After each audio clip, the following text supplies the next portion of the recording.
صباح الخير، ان شاء الله تكونوا كامل بخير. اليوم جبت لكم نوع من انواع البريوش درتو بالجبن ياكورن، على بالي حتعجبكم الوصفه وتجربوها. هنايا دون ان ريسيبيون حطيت كاس وربع تاع حليب دافي، زدت لهم مغرفه تاع خميره، مغرفه تاع سكر، وربع كاس تاع زبده. خلطتهم مليح ومن بعد زدت لهم حبه تاع البيض وزدت خلطتهم مليح. ومن بعد بديت نزيد في الفرينه وضفت عليها الملح وزدت الخميره تاع الحلويات. حطيت العجينه في البلون دو طرافاي ودلكتها حوالي 5 دقائق حتى ولات رطبه. دهنتها بشويه زيت وحطيتها تخمر. بعد ما خمرت وضاعف الحجم تاعها، هنايا جبتها ما ديكازيتهاش بيان، كسلتها حليتها على شكل مستطيل ورحت وجدت باش نحشيها لداخل. هنايا مع الاول دهنتها كامل بشويه تاع الزبده. بالنسبه للخليط اللي درتو لداخل، هو درت شويه تاع كاكاو، شويه تاع سكر، وزدت له شويه تاع قرفه، رشيتو كامل داخل.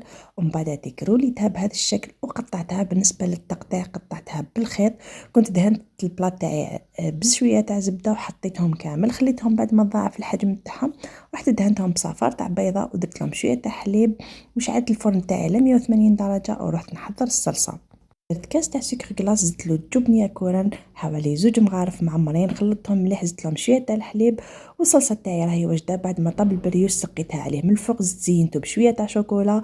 والتزيين اختياري، والبريوش تاعي ولا السينابون رول راهو واجد.